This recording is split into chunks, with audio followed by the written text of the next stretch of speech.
Fascist হাসিনার ক্ষমতা চিরস্থায়ী করতে আন্তর্জাতিক অপরাধ ট্রাইব্যুনালের মাধ্যমে বিএনপি নেতা সালাউদ্দিন কাদের চৌধুরীকে বিচারিক হত্যা করা হয়েছে, এমন অভিযোগ করেছেন তার ছেলে হুম্মাম কাদের চৌধুরী। দুপুরে ধানমন্ডিতে নিজ বাসভবনে সংবাদ সম্মেলনে তিনি বলেন, শেখ হাসিনার লক্ষ্য ছিল জাতীয়তাবাদী রাজনৈতিক নেতৃত্বকে শেষ করে দেয়া। সালাউদ্দিন কাদের চৌধুরীকেও হত্যা করা হয় সেই পরিকল্পনার অংশ হিসেবে। দাবি করেন, তৎকালীন সরকার বিদেশি দূতদের ভিসা দিতে অস্বীকৃতি জানিয়ে 4 জন গুরুত্বপূর্ণ সাক্ষীকে বাংলাদেশে ঢুকতে দেয়নি। ফেয়ার জাস্টিসের সুযোগই পাননি সাকা চৌধুরী। হুম্মাম চৌধুরী এই ঘটনাকে জুডিশিয়ারি মার্ডার আখ্যা দিয়ে বলেন, তৎকালীন আওয়ামী লীগ সরকারের ফরেন মিনিস্ট্রিতে যারা জড়িত ছিলেন তাদের বিষয়ে অন্তর্বর্তী সরকারের কাছে তদন্ত দাবি করা হবে।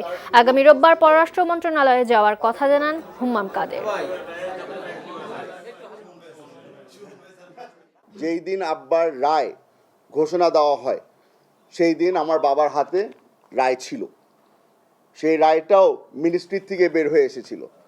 তখন আমরা প্রমাণ করতে পারি আপনাদের কাছে, বাংলাদেশের মানুষের কাছে, যে রায়গুলি কিন্তু ট্রাইব্যুনালে লেখা হচ্ছিল না, রায়গুলি লেখা হচ্ছিল ল মিনিস্ট্রিতে। আমরা জানিয়ে দিতে চাই আপনাদেরকে যে আমরা বর্তমান ফরেন মিনিস্ট্রিকে একটা লিগ্যাল নোটিশ পাঠাচ্ছি। আমরা তাদের কাছে অনুরোধ করছি, তাদের কাছে আমরা ডিমান্ড করছি যে এই সাইফার মেসেজগুলোকে ডিক্লাসিফাই করে দেওয়া হোক। এই সাইফার মেসেজ আমার বাবার ট্রায়ালের সাথে যতগুলি সাইফার মেসেজ জড়িত আছে প্রতিটাকে যেন ডিক্লাসিফাই করে দেওয়া হয় এবং সেগুলো যেন আমাদের কাছে হস্তান্তর করা হয়।